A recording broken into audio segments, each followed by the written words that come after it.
This is my final reading wrap-up of 2024. 7 more books that will each get their dedicated reading journal spread before we close my 2024 reading journal, which also means that my end-of-year reading journal flip-through is coming soon. But for today, let's get journaling. The first book I read was The Valley of Lost Secrets by Leslie Parr, which starts with, "There isn't as much sky as I thought there'd be, and what I can see is clear and blue, and not the never-ending rain clouds we were told we'd get in Wales." The book is set during the Second World War. Jimmy and his little brother are evacuated to a little village in Wales. It's nothing like their home in London, and not only does Jimmy feel out of place, he's also really skeptical of the locals, and he's just set on him and his brother going back home as soon as it is safe. But then one day he stumbles upon something interesting and a mystery arises. Through Jimmy's attempt to solve this mystery, he makes some allies, or dare I say friendships, along the way.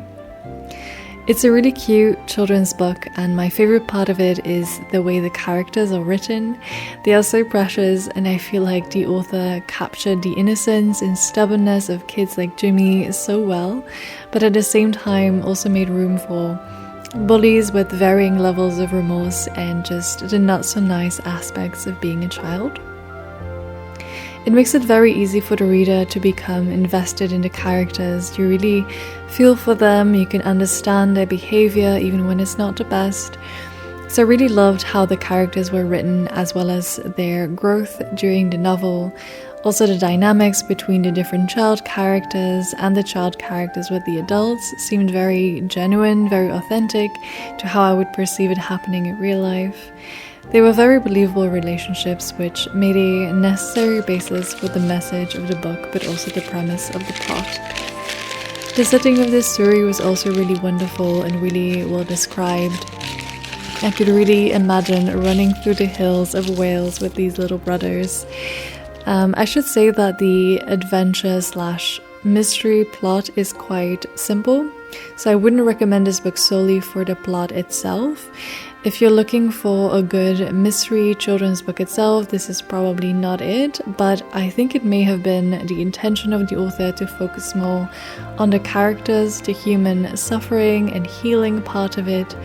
That layer of the book was so carefully crafted into a quite innocent adventure story of 2 brothers in a place that they don't know. Overall, I enjoyed this book. I loved it for the writing, as well as the themes of brotherhood, found family, community. So if you're looking for a gentle read that still covers some serious topics, I would recommend this one. I felt very warm and satisfied after reading this book. I've given it a 3.5 stars. It's not a new favorite. I probably won't read it again, which is one of the criteria for giving it 4 stars for me personally. But I did really enjoy it, and I think it's a very endearing and cute read.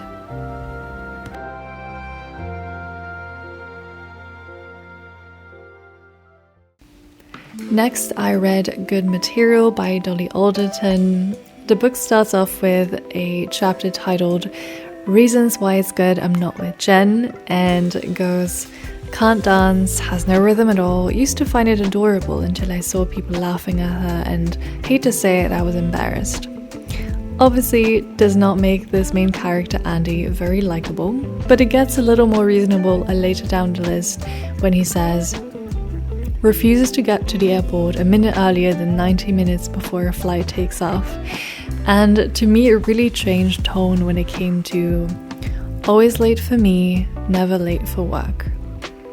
To me, this chapter was great because first of all, it read like the start of one of those classic teen movies from the early 2000s, which I love. And it showcased what Dolly Alderton does best, effortlessly bringing together humor and some very real feelings and serious moments. So to me, it was off to a good start. Now, let's talk about Andy. Our main character and main POV is a 35-year-old aspiring stand-up comedian who is going through a breakup with the only woman he's ever loved, Jen. He can't seem to come to terms with the breakup, his work life is not exactly great, and his friendships aren't going the way he wants to. Overall, he's pretty miserable.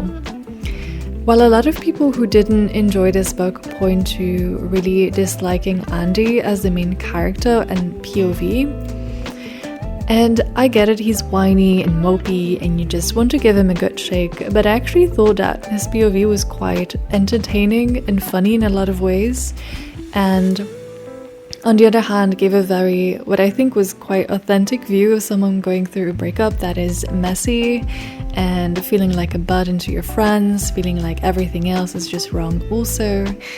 And even though it came from the POV of a character that is a bit annoying, the author still manages to put into words so well these very specific things about a breakup.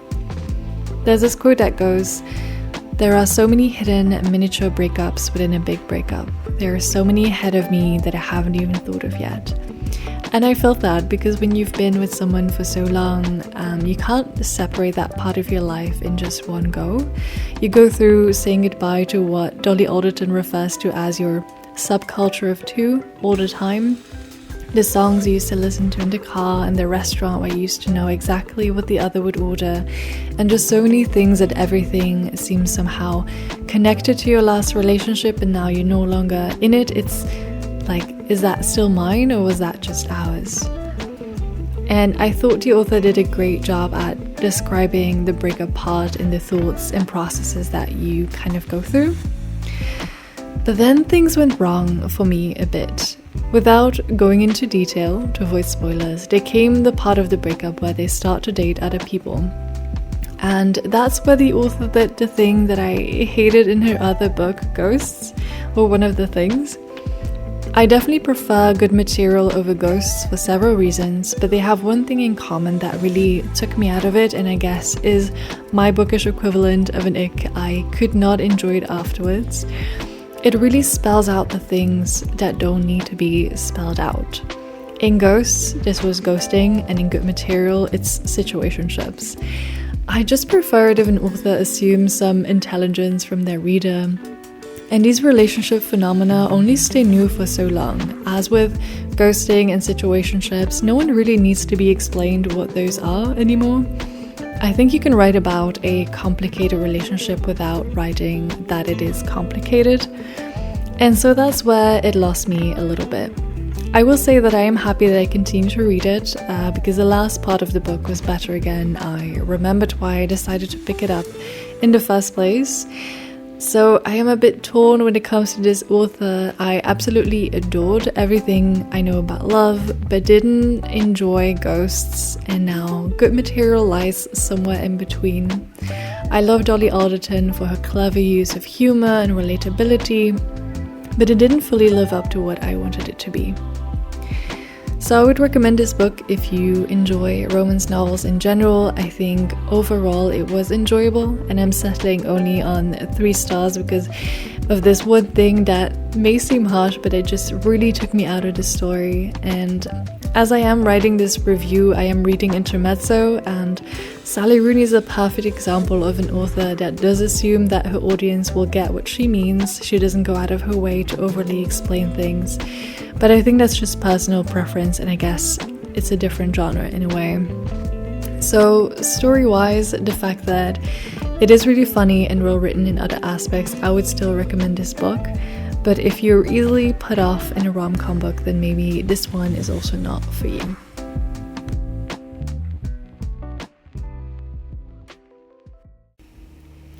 I also read Royal Assassin by Robin Hobb, which is the second book in the Farsi trilogy, and opens with, "Why is it forbidden to write down specific knowledge of the magics?"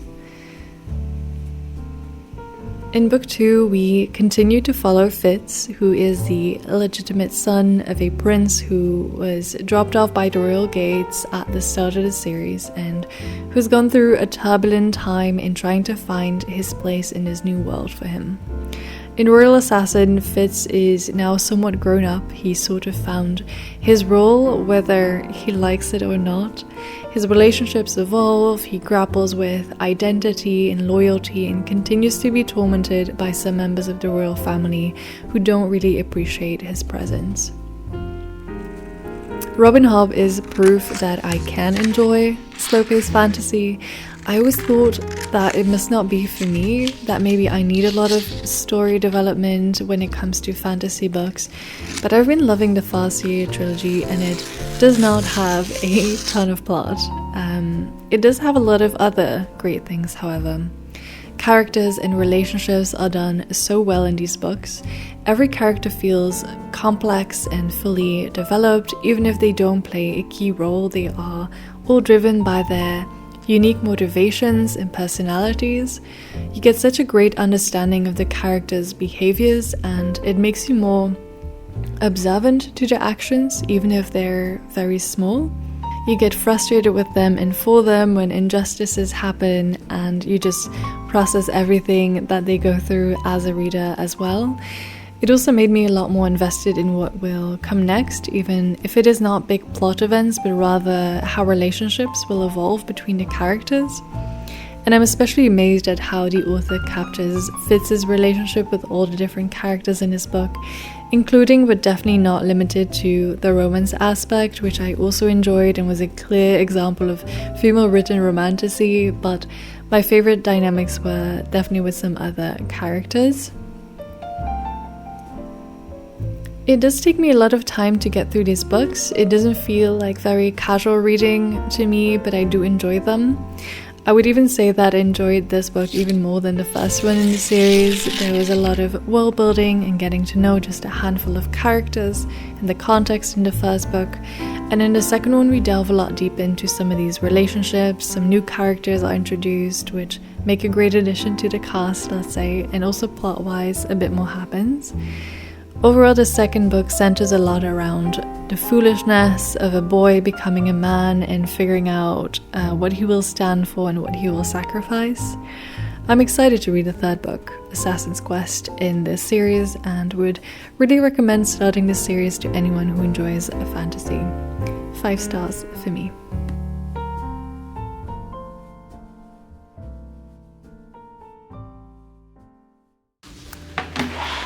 Then I read The Family Fang by Kevin Wilson, recommended tirelessly by Jay over at My Quarter Life Crisis.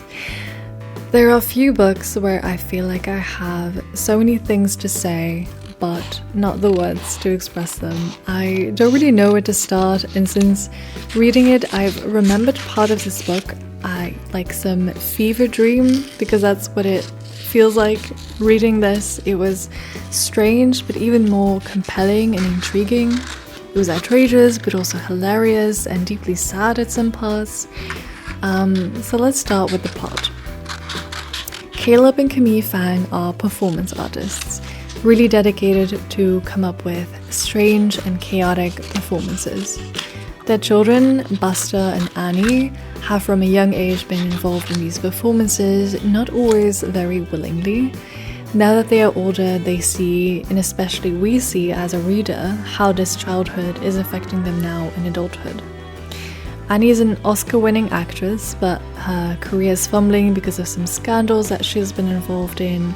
Buster is a novelist with not the best performing books and ends up in some of the strangest scenarios in this book.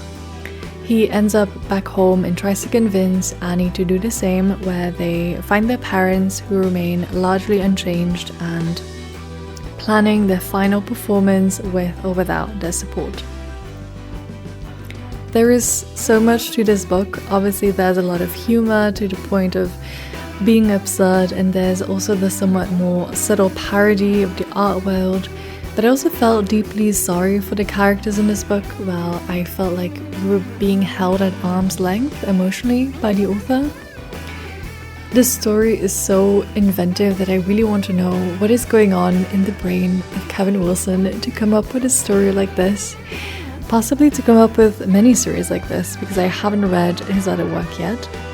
I also wonder how he came to decide on this overall theme, the dilemma of parents pushing their children towards their own personal passions and expect them to love it as much as them, is taken to an absurd level in this book, but I do think it's an interesting theme to be written about and not one you see too often. I think this book is perfect for a bit of escapism. As a reader, you definitely become so immersed in this strange world of theirs. It's as if you are watching or experiencing some strange art performance of the fangs, if you will. I found this book to be hilarious and devastating at the same time, but not simultaneously. It's chaotic and dysfunctional, but it all feels so very intentional. 4 stars, would recommend it.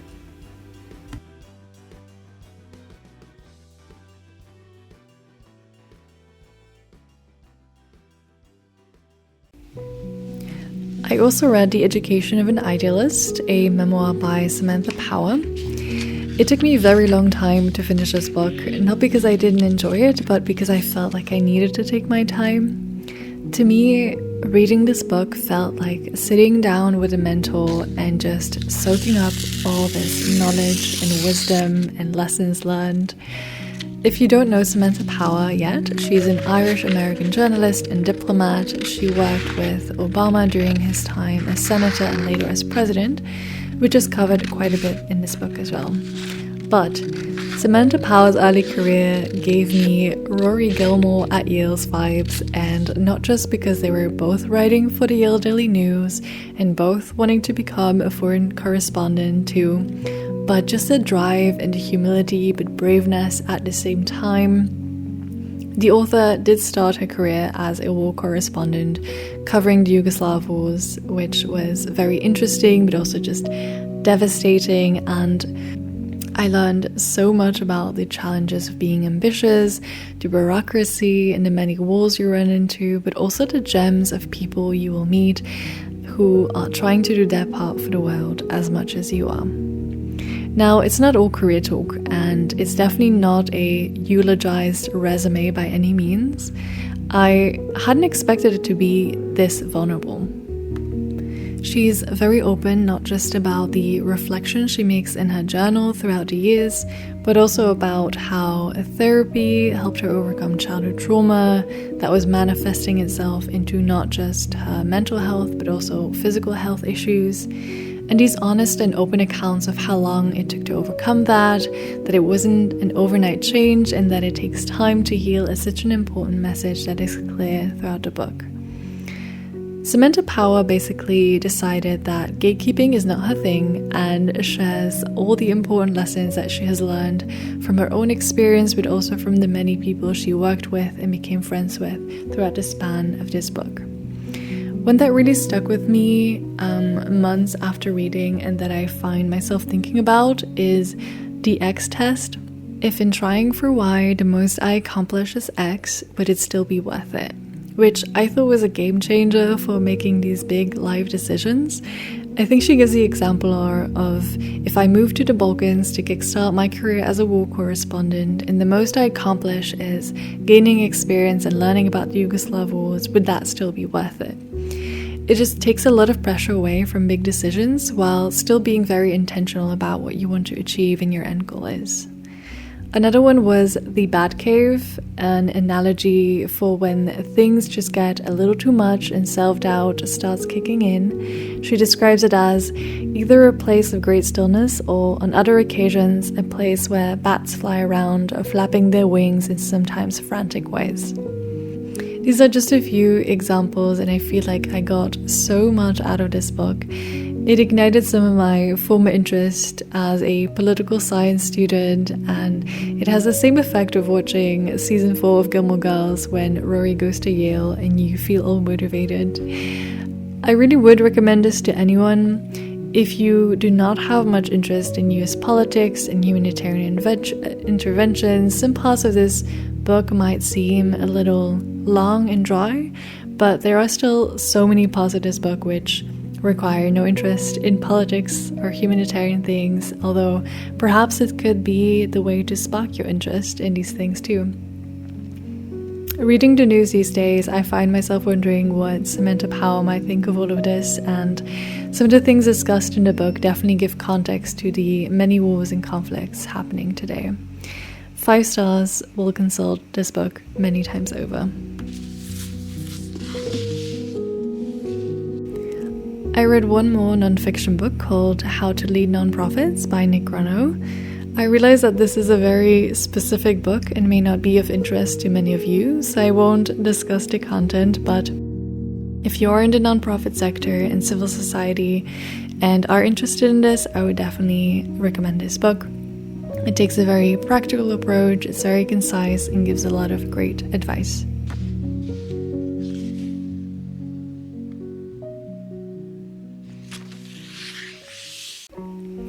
Finally, I also read N.W. by Zadie Smith.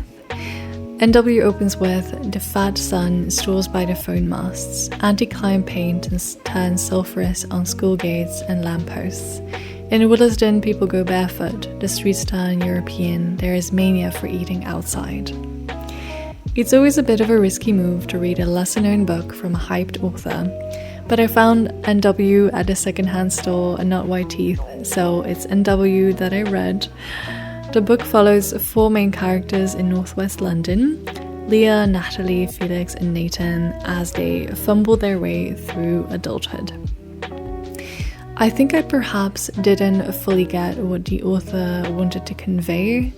I understood the context of class and race and that was at the base of the story and the impact of economic growth and education and things like that, but most of the time I was just kind of confused.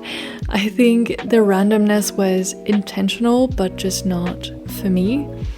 I loved some of the writing, it made me laugh out loud, I underlined several parts but then couldn't get invested because of the overall sense of confusion that I had. There are different storytelling styles used, from a stream of consciousness to dialogue to just lists. It's a very experimental book in terms of writing, and I guess personally it's just not really my thing. To make matters worse, I forgot everything as soon as I put this book down, so when I tried to pick it back up, I felt like I continued reading it understanding even less than before. I gave it 3 stars. It's well written in some aspects, but the experimental style is just not for me. I will probably still pick up White Teeth if it ends up on my path, and I may even try to see the movie of N.W. because I think the story is interesting and I might prefer it packaged a little differently.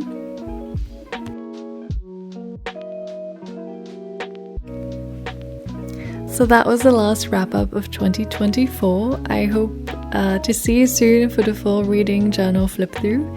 Hope you enjoyed this video. Thank you so much for watching and have a lovely day.